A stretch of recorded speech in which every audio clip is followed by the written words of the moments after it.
Mga dapat ipakain kay mister, lalo na kung mahirap tigasan ng daliri. At para naman maging happy ang partner mo, maging happy si misis, ikaw na mismo yung gagawa nito or ikaw na partner niya ang magbibigay para sa kanya. Kasi 'di ba, minsan may mga magpartner talaga na nagiging problema ito. Aminin niyo man o hindi, may mga babae talaga na pinoproblema yung issue na ganito sa kanilang partner. So, para mapataas ang sperm count ni mister, tulungan mo na lang siya. Gumawa ng pagkain, bigyan ng pagkain na sa mga sasabihin ko sa video na to. At hindi sagot yung pupunta ka kay kumpare, maghanap ka ng iba, or may kachat ka lang sa social media na ganito, ganyan. Sinasamantala yung problema niyang magpartner.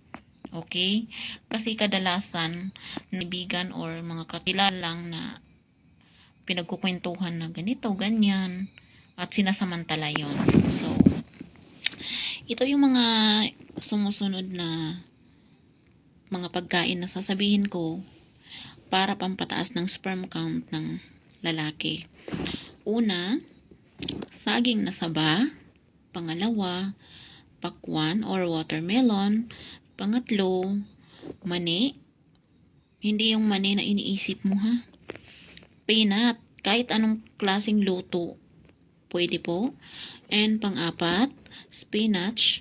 Pang-lima, malunggay. Pang-anim, dark chocolate. Pang-pito, karne.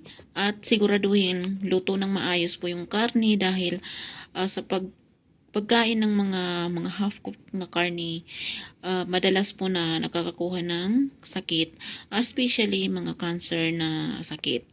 So, pang-walo, nilagang itlog.